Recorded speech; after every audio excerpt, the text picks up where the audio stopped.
Hello everybody and welcome back to Top Troops, and today we will be doing a Tips and Tricks 2.0. There has been quite a few changes, additions, things that have happened in the game, and I am hoping that most of it will be aligned and rewards are aligned, but if something looks different for you, please do comment below and share that with other players that might be experiencing the same as you. Now, firstly, what is the most important thing?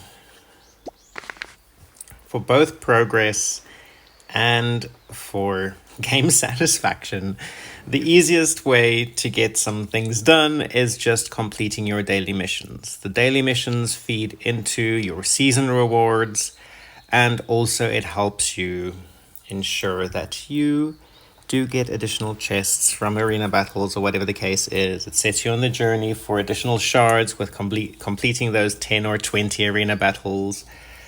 Also, it incentivizes you a bit. As you progress throughout the game, it becomes a little less valuable, but it still has its place, and it still gives you shards. And at the end of the day, you definitely need shards to progress. Then, if we're looking past that, and on the topic of summons, please never summon single units. As far as you can, avoid it. Here you can see I don't have enough for a 10 summon, but in the essential shards you can see if you do a 10 summon, it only costs you 90 shards, which means you get one unit for free. Definitely very valuable. Definitely something that we all want.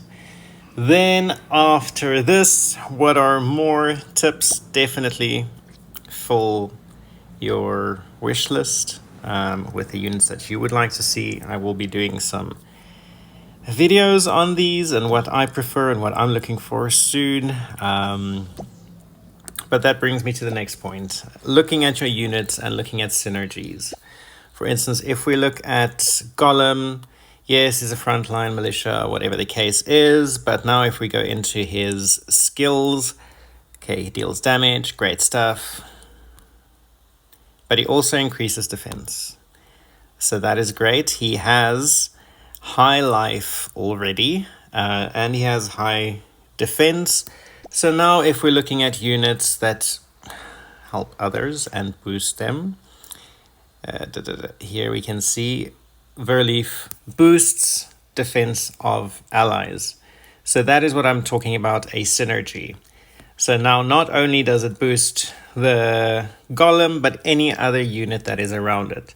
So it's important to have units like this in your setup that kind of carry off of each other.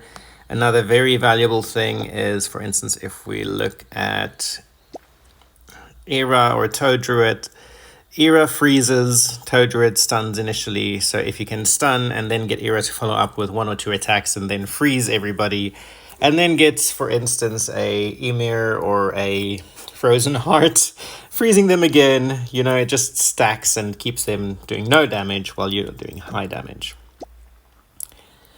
Another thing to think of is Yonder Yacht. Now, I briefly mentioned this in another video recently, but do not retire units at rank 7 if you have another choice. And it's pretty simple. It comes down to basic math. Here we can see a rank 7 unit is 1,250.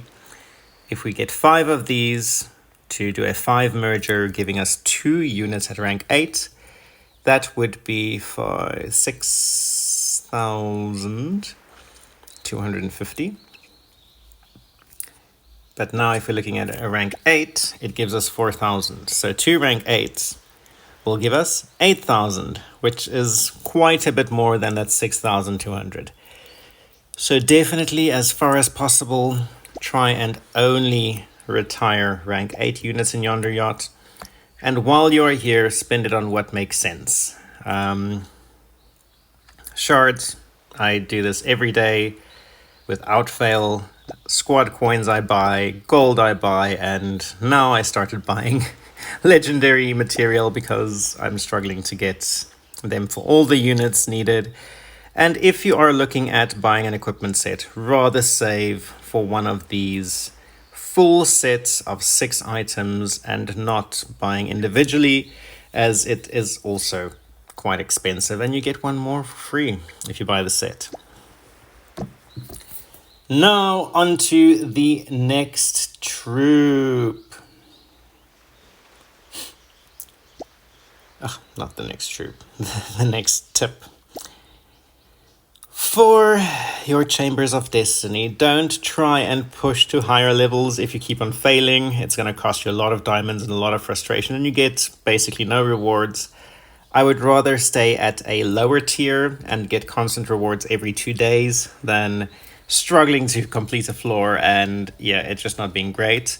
So if you're struggling with tier 8, stay at tier 7 for an additional few weeks until you've gotten your units a bit stronger and then progress to tier 8.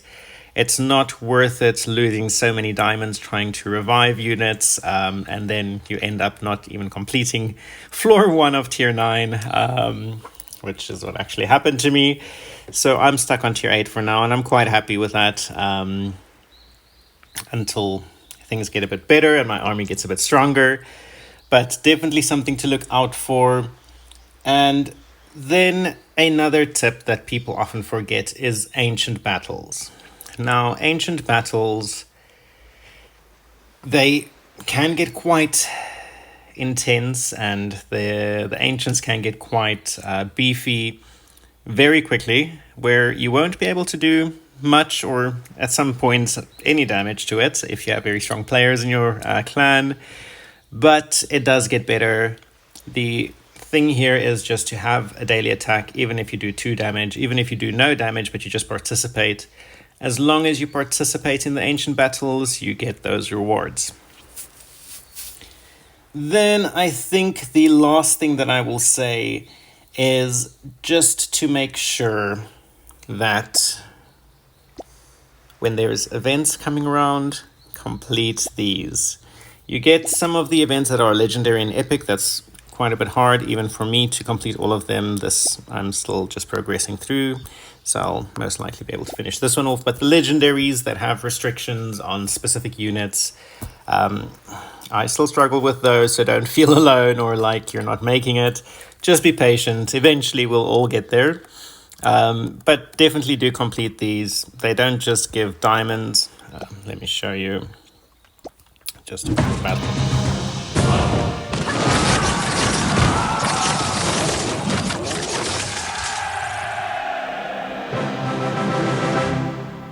And there you can see, it doesn't just give the diamonds, it also gives some squad coins, tools, gold, all of the other nice things. So it's a good way to get some extra income, get some extra goodies for you to use. And then lastly, I think the biggest thing for me is to definitely engage with the community. There's a very active community on Reddit, as well as Discord. Lots of people with very, very technical knowledge of the game that I might not have. So if you have questions or if something looks different in your game, please do comment, please do engage, as it just helps everybody see that there are differences in different regions or areas. People are getting different rewards, and that's maybe why some are advancing faster than others or whatever the case is. But as a community, I think we can stand together and we can share this information and help each other progress. And with that, I hope this video has helped you in some way and that you will have a great time playing this game. And I look forward to seeing you guys soon. Have a great day. Cheers.